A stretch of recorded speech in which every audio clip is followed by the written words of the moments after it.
নবাব বাহাদুরের জয় হোক। হুজুর, আপনি তো আমাদের সব কথাই জানেন। আমি এদের সব কথা জানি উজির, বল কি? বর্ণিতা না করে তোমাদের আসল কথাটা বলো তো শুনি। আগে হুজুর, আপনি তো জানেন গত বছর অতিবৃষ্টির কারণে বাইরে থেকে বণিকরা বেশি আসতে পারেনি, তাই আমাদের ওই তাঁতের কাপড় আমরা কিছুই বিক্রি করে উঠতে পারিনি। এছাড়া আপনি এও জানেন যে চাষের ফসল নষ্ট হয়েছে। জানি বটে, তার জন্য তোমাদের খাজনার পরিমাণ কিছু কমানো হয়েছে। আমি আর কি করতে পারি? আমরা আসলে বলতে এসেছি যে যে তাই আপনি যদি নববর্ষ উপলক্ষে প্রজাদের কিছু অর্থ সাহায্য করেন তবে বড়ই উপকার হয়। তাহলে এই কথা, খাজনা কমিয়েছি সেটা বড় কথা নয়, ভেবেছো কি তোমরা? না মানে বিপদে পড়লে আর কার কাছে যাব হুজুর? তোরা তো আমাকে এ কথা একবারও বলিসনি যে তোরা নবাবের কাছ থেকে অর্থ চাইবি। হুজুর, সরাসরি অর্থ না দিয়ে সবাইকে যদি পরবার কাপড় দিতে পারেন তাহলেও হবে। প্রজাদের সবার পরার মতো ভালো কাপড়ও নেই। আমাকে বোকা বানাতে গেলে গডান নেবো। তাঁতিদের কাছে কাপড় নেই? এক্ষুনি তোমরা বললে বণিকেরা আসেনি তাই কাপড় তোমাদের বিক্রি হয়নি। আগে হ্যাঁ হুজুর। সেই কাপড় আর বিক্রি করার দরকার কি? নিজেরাই পরো। হ্যাঁ ওরে তোরা যা যা, হুজুর তোদের উপায় করে দিয়েছেন, এখন যা। এখনো দাঁড়িয়ে থাকলে এরপর গরদান চলে যাবে।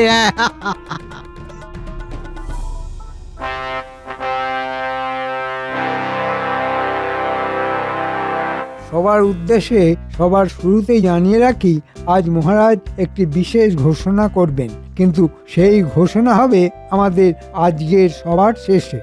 মাফ করবেন মহারাজ, তবু বলি সভার শুরুতে সেই ঘোষণাটি করলে ভালো হতো না? না, কারণ সবুরে মেওয়া ফলে গোপাল, আর সবকিছু শুরুতেই বলতে নেই। মহারাজ, আপনার কথা শুনবার জন্য গোপাল মুখিয়ে থাকে। আসলে ও সবার আগে শুনতে চায় আর তারপর উল্টো পাল্টা বলতে থাকে। মন্ত্রী, তুমি এখন কাজের কথা বলো তো। আগে মহারাজ, আসলে বলছিলাম এবার রাজকোষাগারের অবস্থা খুব খারাপ নয়, প্রজারাও ঠিক মতো খাজনা দিতে পেরেছে। জ্যোতিষী, তুমি দেখো নববর্ষের শুরুতে শুভ যোগ আছে কিনা। বিলক্ষণ মহারাজ, নতুন বছর আমাদের কৃষ্ণনগরের জন্য বড়ই শুভ সময়। বাহ বাহ বাহ বাহ, আমাদের প্রতি বছরের মতোই এ বছরেও বড় করে পুজো হবে। রাজ্যের সমস্ত প্রজারা পেট ভরে খাবে আমাদের রাজবাড়ির অঙ্গনে। এটাই কি তাহলে মহারাজের ঘোষণা? তোমার দেখছি আর তর্স হইছে না গোপাল, তোমার কিসে এত তাড়া? হ্যাঁ, গোপালের মনে হয় প্রকৃতির ডাক এসেছে। আগে না পণ্ডিত, প্রতিদিনই তো গিন্নির মুখ দেখছো, তাতেও তোমার বাড়ি যাবার এত তাড়া কিসের? কিছু মনে করো না পণ্ডিত, প্রতিদিন রাজসভায় তো আমি তোমার মুখও দেখি। মহারাজ, আপনি এবার ঘোষণাটা করেই ফেলুন, নাহলে গোপালের এই টিপ্পণিকাটা চলতেই থাকবে। বেশ তো লাগছে। যাই হোক, বড় করে উৎসব করতে গেলে কিন্তু তার আয়োজনও বড় করেই করতে হয়, আর এই আয়োজনে আমি কিন্তু কোনো রকম ত্রুটি চাই না। না মহারাজ, ত্রুটির কোনো প্রশ্নই নেই, আমরা সকলে মিলে কাজ করব। এই তো গোপালও অনেক কাজ করতে পারে, তাই না গোপাল? মহারাজ যা বলবেন আমি সব করতেই প্রস্তুত। জানি গোপাল, জানি। এবার যেটা ঘোষণা করব তাতে সবাই খুশি হবে, এটা আমি আশা করি। এই বছর নববর্ষ উপলক্ষে গতবার যা ভাতা দেওয়া হয়েছিল তার 3 গুণ ভাতা প্রত্যেক সভাসদের জন্য বরাদ্দ হয়েছে। এ তো অভাবনীয় মহারাজ। জয় মহারাজের জয়। জয় জয় মহারাজের জয়। মুক্ত হস্তে দরাজ প্রাণে রাজা জিতলেন হৃদয়। বুঝলে গিন্নি, দারুণ খবর, এই নববর্ষে অনেক বেশি ভাতা পাচ্ছি গতবারের চেয়ে। তোমার জন্য নতুন শাড়ি, ন্যাপলা, পুঁটি, গুলটেদের জন্য নতুন জামা কাপড় দেওয়ার পরেও অনেকটা থাকবে। হ্যাঁ, বুঝলাম। কি ব্যাপার বলো তো দেখি, তোমার মুখ এমন গোমরা কেন? যদিও আমার মুখ দেখলে তুমি সব সময় মুখ গোমরাই করে থাকো, তবে কিনা ওই নতুন শাড়ির কথা শুনলে একটু আলগা হাসি দেখা যায়। এখন তো তাও দিচ্ছি না, হয়েছেটা কি শুনি? আমার কি আর শান্তিতে জিরোবার জো আছে? আহা, কি হয়েছে সেটাই বলো না। বাপের বাড়ি থেকে চিঠি এসেছে, তাই মন খারাপ। হ্যাঁ। কেন, কি লেখা আছে চিঠিতে? লেখা আছে ওদের অবস্থা একেবারে খারাপ, চাষ আবাদ একদম ভালোভাবে হয়নি। হ্যাঁ, তাই নববর্ষে ওরা নতুন কিছু কিনতে পারবে না, কোনোভাবে চলবে ওদের। শোনো গিন্নি, তোমার গতবারে যা কাপড় আছে তুমি সেটা নিয়ে এখন চলতে পারবে। আমারও নতুন কিছু এই মুহূর্তে লাগবে না। আমাদের ওদের কিছু সাহায্য করা উচিত। হ্যাঁ, আর আমি যা ভাতা পেয়েছি তাতে আমি নিশ্চিতভাবেই তোমার বাপের বাড়িতে সাহায্য করতে পারবো। তাহলে নববর্ষেই চলো না। নববর্ষেই যেতে হবে। আবার কি চিন্তা করছো? ভাবছি মহারাজকে ছুটির জন্য অনুরোধ করতে হবে, বুঝলে? সে তো হবে। মহারাজ কি ছুটি দেবেন? কেন দেবে না? দিতেই হবে, না হলে আমি গিয়ে ধর্নায় বসবো। হ্যাঁ, হ্যাঁ, আমার মন বলছিল নবাব বাহাদুরের কাছে গিয়ে কোনো উপায় হবে না। ঠিক বলেছিস চরণ, ওই উজির যত নষ্টের গোড়া। এখন আমাদের মন বলছে কৃষ্ণনগরে গেলে মহারাজ কৃষ্ণচন্দ্র আমাদের কিছু উপকার করতে পারেন। শুনেছি বড়ই ধুমধাম করে ওখানে পুজো হয়। মহারাজ কি আর আমাদের একেবারে বঞ্চিত করবেন? ঠিক বলেছিস, কৃষ্ণনগর গেলে মনে হয় একেবারে খালি হাতে ফিরে আসতে হবে না। মহারাজ বড়ই দয়ালু। তাই চল সবাই। হ্যাঁ হ্যাঁ হ্যাঁ, তাই যাওয়া যাক।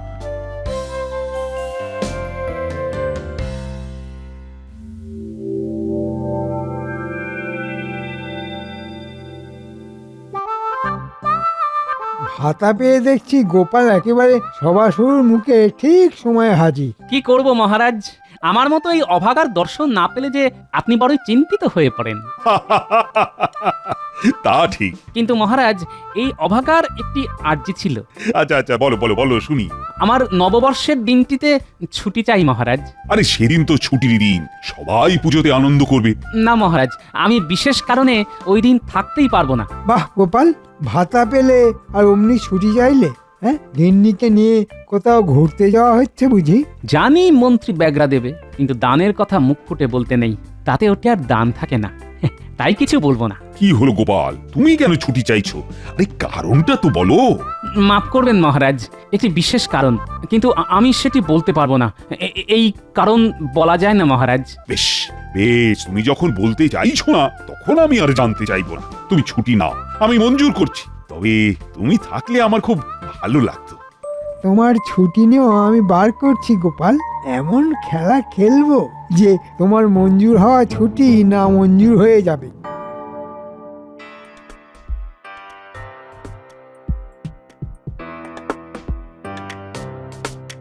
বটার ঘটা, তোদের আজ এক্ষুনি মুর্শিদাবাদে রওনা দিতে হবে। কি হয়েছে মন্ত্রী মশাই? ওরে, তোরা যাবি নবাবের কাছে। এই সুযোগ খুব বড় সুযোগ। বলছেন কি আমরা নবাবের কাছে যাব?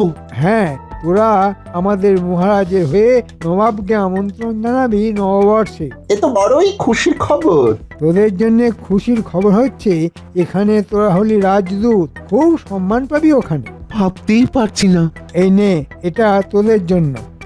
শিগগির বেরিয়ে পড়, কাল ভোরে পৌঁছে যাবি। আমন্ত্রণ জানিয়ে রাতে ফিরে আসবি। দুপুরে ওখানে আরাম করে বিশ্রাম করতে পারবি, ভালো খাওয়া দাওয়াও পাবি। যে একজন মন্ত্রী মশাই। দেখিস আবার লোভ করে কিছু চুরি করে বসিস না। ধরা পড়লে আমাদের সম্মান বলে আর কিছু থাকবে না, আর তোদের মাথা নবাব কেটে উড়িয়ে দেবে। আপনি নিশ্চিন্ত থাকুন মন্ত্রী মশাই। নবাব আমন্ত্রণ গ্রহণ করুক, মহারাজকে সুখবরটা দেব। গোপালের জন্য অবশ্য বড়ই দুঃখের কারণ হবে, ওর ছুটি নামঞ্জুর হয়ে যাবে।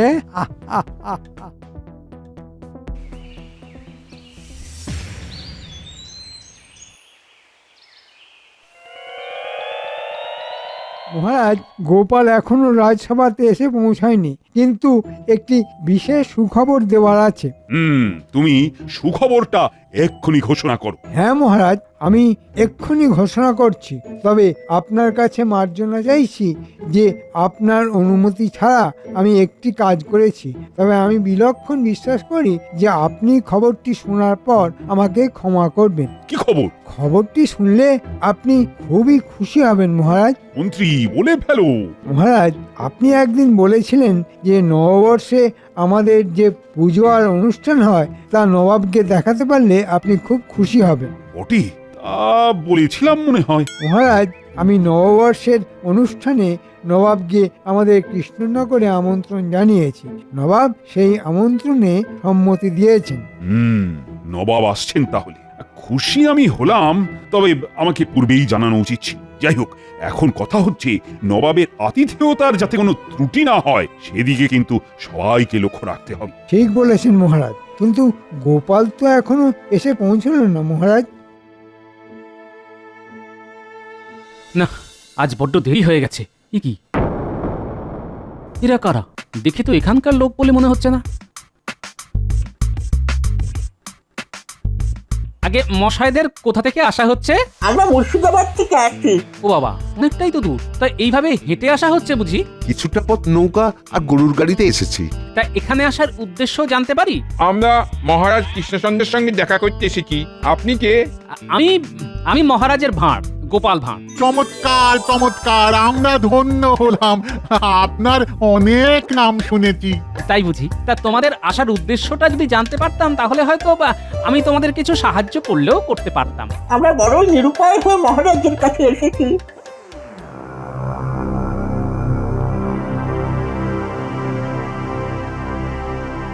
মহারাজ, মনে হচ্ছে গোপাল আজ আর আসবেন না। শরীর খারাপ হলো নাকি? সেরকম তো হওয়ার কথা নয় মহারাজ, তবে ইদানিং ও রাজসভার কাজে ফাঁকি দিচ্ছে মনে হচ্ছে। গোপালের কাজটাই তো ফাঁকির, সে তো শুধু কথার চালে মুজিয়ে রাখে।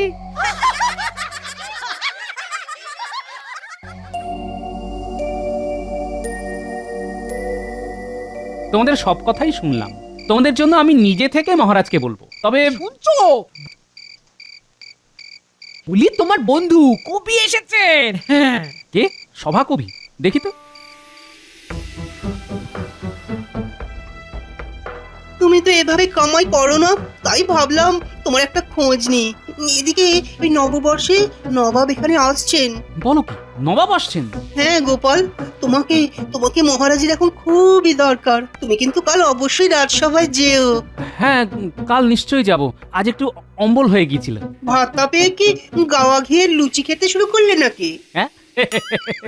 চলি হে, কাল দেখা হচ্ছে।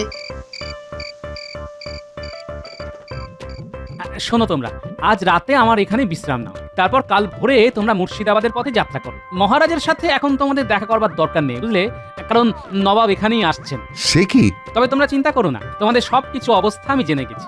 আমি তোমাদের জন্য যা করবার করব। তবে তোমাদের সাথে মহারাজের দেখা হলে সেটা নবাবের কানে পৌঁছে যাবে। তা তো ঠিকই।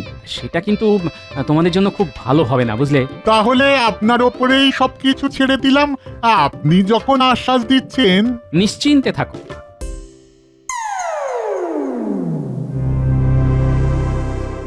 এই যে গোপাল, মন্ত্রী আমাকে না জানিয়ে নবাবকে আমন্ত্রণ করেছে নববর্ষে। শুনেছি মহারাজ। এই অবস্থায় তো তোমাকে আমি আর ছুটি দিতে পারছি না গোপাল। কিন্তু মহারাজ, আমি তো বলেছিলাম বিশেষ একটি কারণেই আমি ছুটি চাইছি। দেখো গোপাল, নবাব আসছেন, এর থেকে আর বড় কোনো কারণ থাকতে পারে না বলেই তো আমি মনে করছি। আজ্ঞে মহারাজ। ঠিক আছে ঠিক আছে, তুমি এখন বাড়ি যাও, তৈরি হয়ে রাজসভাতে এসো।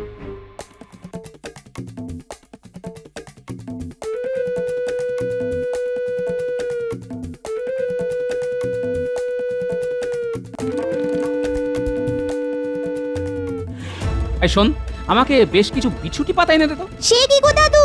হ্যাঁ রে, আমার খুব জরুরি দরকার। আচ্ছা।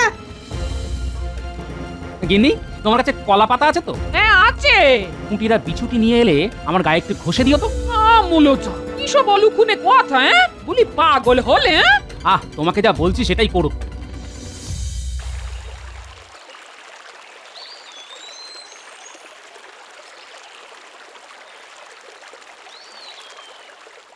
গোপালের কি হলো মহারাজ?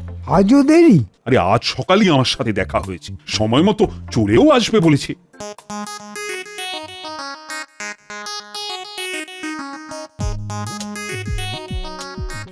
কি গোপাল, তোমার গায়ে কলা পাতা জড়ানো কেন? মহারাজ, বেশি ভাতা পেয়ে গোপালের মাথাটা মনে হয় খারাপ হয়ে গেছে। কি হয়েছে গোপাল? মহারাজ, আজ সকালে আপনার সাথে দেখা করবার পর বাড়ির দিকে যখন ফিরছি, হঠাৎ সারা গা জুড়ে অসম্ভব জ্বলুনি আর চুলকানি শুরু হলো মহারাজ। কি সর্বনাশ!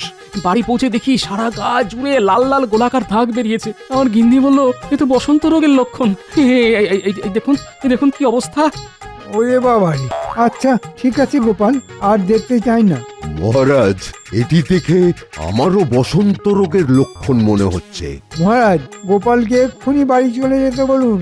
এ ভয়ঙ্কর ছোঁয়াচে রোগ। সামলে সামলে সবাই। ও গোপাল, তুমি এক্ষুনি বাড়ি যাও, পুরো সুস্থ হয়ে তবেই আসবে। রাজবৈদ্য, তুমি গোপালের জন্য বেশ ভালো দেখে পাচন তৈরি করো তো, ওকে খাইয়ে সুস্থ করতে হবে তো। যথা আজ্ঞা মহারাজ। আমি তাহলে এখন আসি মহারাজ। যাও যাও, আর দেরি করছো কেন? গোপাল, বাড়ি যাও বাড়ি যাও, আর সাবধানে থেকো, সুস্থ তুমি হয়েই যাও। হ্যাঁ হ্যাঁ, যাও যাও যাও যাও শিগগির।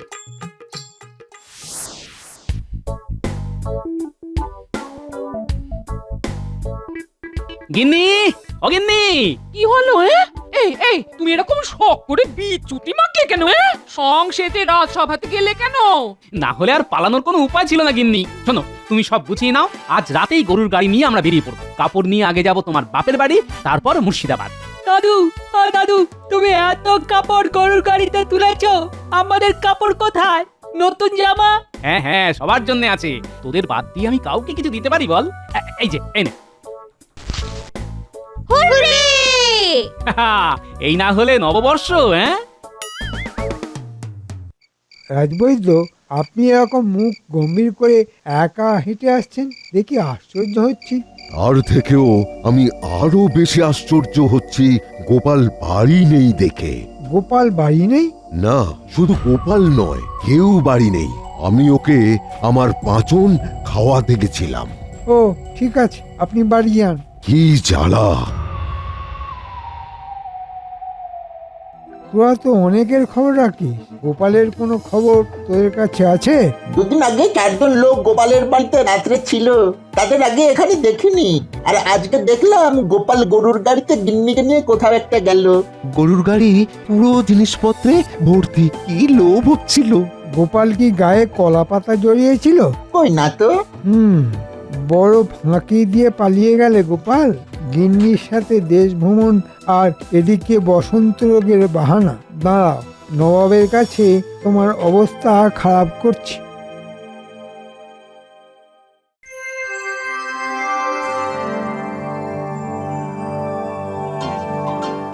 আজকের দিনে নবাব আমাদের সঙ্গে আছে, আর আমরা খুবই ভাগ্যবান। তোমরা সবাই এক এক করে শাড়ি দিয়ে এগিয়ে এসো, আর নবাব তোমাদের হাতে নতুন কাপড় তুলে দেবেন।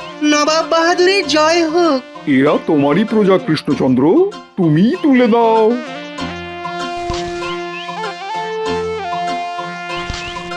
সবাই ভালো করে পেট ভরে খাবে, আমি চাই না কেউ ক্ষুধার্ত থাকুক। কি ব্যাপার মন্ত্রী, তোমাদের গোপালকে দেখছি না? অবশ্য আমি শুনলাম তার নাকি বসন্ত হয়েছে। গোপাল তো ইচ্ছে করে আসেনি নবাব বাহাদুর, কারণ আপনি এসেছেন। এর মানে কি? আপনাকে অপমান করা। সে লোকজনকে রটিয়ে বেরিয়েছে তার নাকি বসন্ত হয়েছে, কিন্তু তার কিছুই হয়নি। সে তার গিন্নিকে নিয়ে ঘুরতে চলে গেছে। কৃষ্ণচন্দ্র,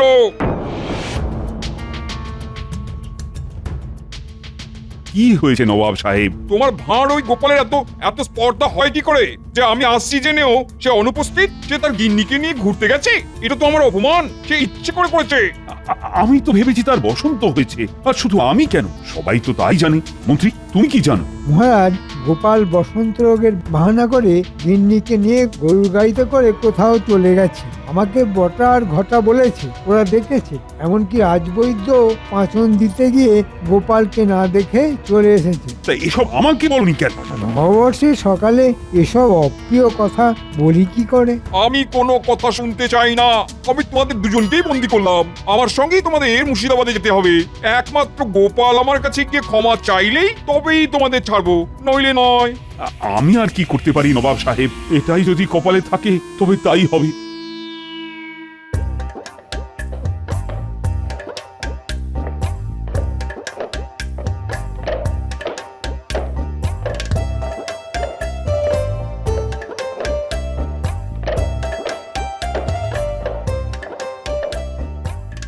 তোমাদের সবার জন্য আমি নববর্ষের প্রীতি উপহার নিয়ে এসেছি। তোমরা গ্রহণ করলেই আমি আনন্দ পাবো।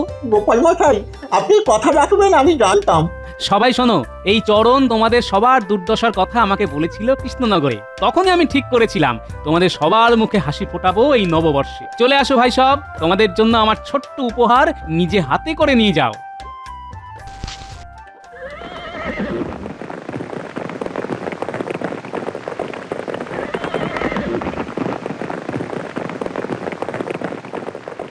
হে ভগবান, এটাই কপালে ছিল। আমাকে জিজ্ঞাসা না করে তুমি নবাবকে আমন্ত্রণ জানিয়েছো, এখন তার ফল তো ভোগ করতেই হবে মন্ত্রী। কিন্তু গোপাল, গোপালকে তো মুর্শিদাবাদ আসতেই হবে।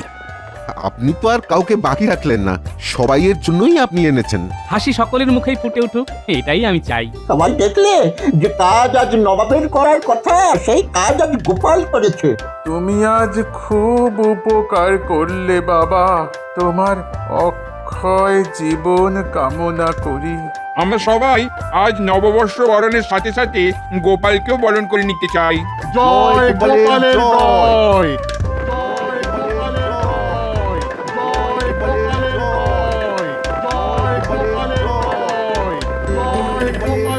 ও কিসের জয়ধ্বনি? গোপাল, সবাই গোপালের নামে? হ্যাঁ, গোপালের নামেই তো জয়ধ্বনি শুনতে পাচ্ছি। এসব কি হচ্ছে? হ্যাঁ, আমি তো কিছুই বুঝতে পারছি না।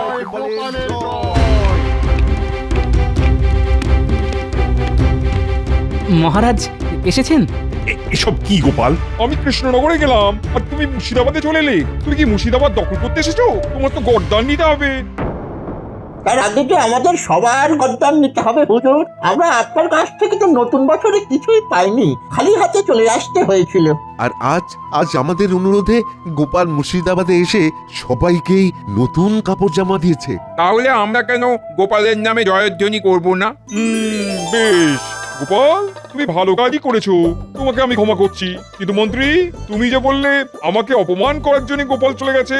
না মানে বটা ঘটা বললো আর কি। তুমি হচ্ছে আসল শয়তান। আমি রাজা কৃষ্ণচন্দ্র আর গোপালকে তার কাজের জন্য অভিনন্দন জানাচ্ছি, আর মন্ত্রী তোমাকে আমি বন্দি করছি। মহারাজ, ওরে বাবা রে, হায় হায় হায় হায়, আমাকে ছেড়ে দিন, আমাকে ছেড়ে দিন মহারাজ, আমাকে ছেড়ে দিন, আমাকে ছেড়ে দিতে বলুন না। আমার আর কিছুই বলার নেই। মহারাজ, আমি আপনার কাছেও মার্জনা চাইছি, কিন্তু আমার যে আর কোনো উপায় ছিল না মহারাজ। জানি গোপাল, তোমার কোনো তুলনাই নেই। এই সকলে মিলে বলো, জয় গোপালের জয়, জয় গোপালের জয়। জয় গোপালের জয়। জয় গোপালের জয়। জয়